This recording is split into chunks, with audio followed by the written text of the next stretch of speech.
Does your forehand shot look stiff? That's probably because you're not using your wrist properly. In this video, I'm going to explain the movement of your wrist before, during, and after the forehand shots for more powerful and speedier forehands. Let's get started. A relaxed wrist helps you to generate more racket speed and contact the ball at the optimal angle. These two things allows your shots to travel faster and with more spin. Okay, so let's use the semi-western grip for your forehand shot. Put your hand on the racket and just slide it down all the way to the grip and put your fingers around the grip. Use this grip for your forehand shot. So let's start from your ready position.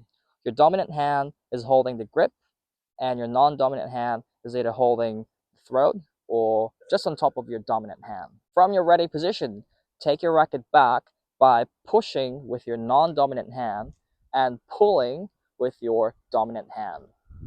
At this stage, your wrist should be in neutral position. That means your wrist is not flexed in any direction. So as you can see, my wrist is nice and relaxed with the support of my non-dominant hand.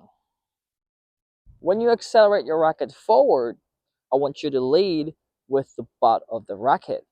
By doing this, you should see this L shape on your dominant wrist. Now, this L shape will create something called the racket lag, where your racket head goes back and you're leading with the grip or the butt of the racket, and the racket head comes later as you make a contact. Now, this L shape is really important to create this racket head speed and also to make a contact with the ball with the correct racket face angle. You have to keep in mind that I'm not forcing myself to create this L shape.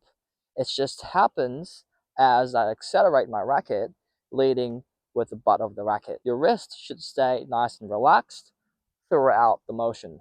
After seeing this L shape, your wrist goes back to the neutral position when you make a contact with the ball. When your racket face points straight, your chest, your upper body should also point straight to the direction of your shot. Okay, here's the wrist movement during the follow through. After you make a contact, bring your arm to the shoulder. That's where you want to follow through. Now, as you complete your follow through, you see how my wrist and my forearm is moving.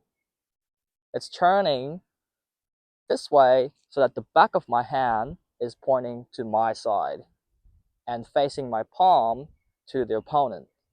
By having this movement of the wrist, it's helping your racket to move vertically this way. Now, this vertical movement creates this low to high shape, which is really important to add topspin on the ball. Okay, let's try these 3 exercises together to improve your wrist movement. Hold your racket and get into this side-on position. You should be holding your racket with the semi-western grip. Now, I want you to feel the difference. From that position, I want you to move your racket forward and and pause at the point where you make a contact, just by moving your arm. Now, if you just move your arm that way, then there's no racket lag, right? You're not leading the racket with the butt of the racket. So you don't see this L shape if you just swing your racket forward using your arm. Now try this way. Get into this side-on position. Now I want you to move your racket forward by using your leg. So put a force on the front leg and see if you can turn your upper body front, and see if you can rotate your upper body by putting some force on the front foot. You're not moving your arm, but you're moving your upper body instead. Do you feel the butt of the racket is leading first and the racket head is coming later? That's the racket lag. And I want you guys to feel the difference by trying it both ways. Okay, next, stand in front of the net. You're doing a shadow swing using that racket lag. So instead of just using your arm to swing, I want you to use that leg drive and move your upper body and feel that racket lag. See if you can feel that racket lag and tap the net.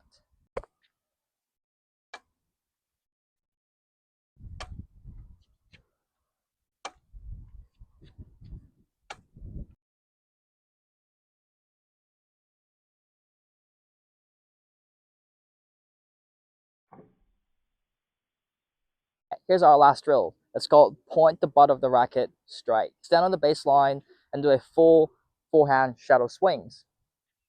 Now, as you accelerate your racket forward, instead of looking where you're trying to hit, just pay attention to your butt of the racket and check if it's pointing straight. Remember, you're not forcing yourself to point the butt of the racket straight. It just naturally happens with the relaxed wrist and the acceleration. Now, once you've completed these 3 drills and feel comfortable, try a couple of self-fed forehand shots from the baseline.